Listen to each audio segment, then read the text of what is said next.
Hey, what's going on, guys? Today we're gonna be talking about the new Quavo album, Quavo Huncho. It was a solid album, let's just start off by saying that. I kind of have mixed feelings about it, but overall I think it was a solid project and I liked it. We can just save that for later, we'll get into it in a bit. We can go ahead and start with the album art though. Album artwork is pretty cool. It's hand-drawn or painted. This is definitely something new for Quavo. In past albums that he's done with Amigos, the artwork is not hand-drawn or painted like this, so this is like a nice mix-up of things. It's pretty solid. I don't know if it fits the tone of the album really well, but in and of itself, the cover album is pretty nice. Let me start off by saying I liked the album. I kind of have like a love-hate relationship with it. The whole thing is 19 tracks. I probably would have cut it down just a bit. We definitely didn't need 19 tracks. It got kind of repetitive after a while, but we'll talk about that later. Standout tracks, I would say Huncho Dreams, Flip the Switch, Champagne Rosé, and Rerun. Those are like for sure the standout tracks on this album. Those are the ones that sound a little bit different than the rest, because with Quavo you kind of get like the same sound and a lot of his music, and these four just kind of stood out to me.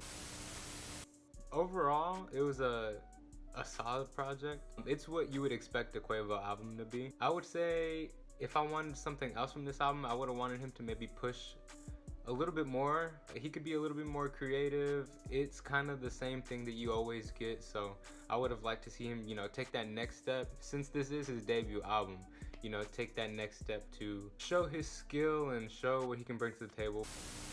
There were some good features on this album as well. Flip the Switch with Drake. Drake, he came in, he does what Drake does. He's always gonna provide some, nice wordplay, great punchlines, all that kind of stuff. So that was a really good feature. It was very solid. 21 Savage, he was actually rapping in a way that he's not really known to do. It was a bit faster in this track called Pass Out. I liked it. It's nice seeing that versatility from 21, so maybe we get more of it in the future, but it worked well on this track for sure. Champagne Rosé, it actually featured Madonna. She was kind of singing like the hook on it, so that was really interesting. It was like a high-pitched kind of robotic sound.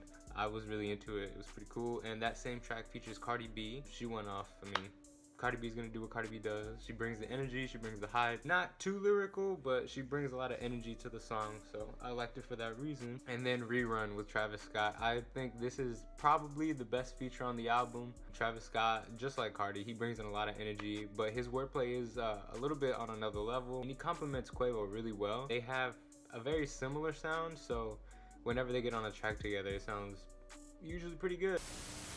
Overall, I'd say I like the album. It's solid. I don't know how much I'm gonna be replaying it. I'd probably listen to it for like a month and then I might forget about it. Right now, I like it. It's not something too different from what he does, so it's pretty standard. For that reason, I'd probably give it 5 out of 10 or 6 out of 10. It's not groundbreaking at all. It's just Quavo and his standard sound, so that's pretty much all we get with this album. Maybe his next one, he'll push a little bit more creative-wise. Maybe some new flow, maybe some new cadences, we'll see. For this album, I'd probably just give it like a 5 or a 6 out of 10. But yeah, guys, we'll just wrap it up right there. Let me know what you want me to review next. Any album is cool, any genre, just let me know. Thank you guys for watching. We'll get into it next time, and I'll see you later. Take care.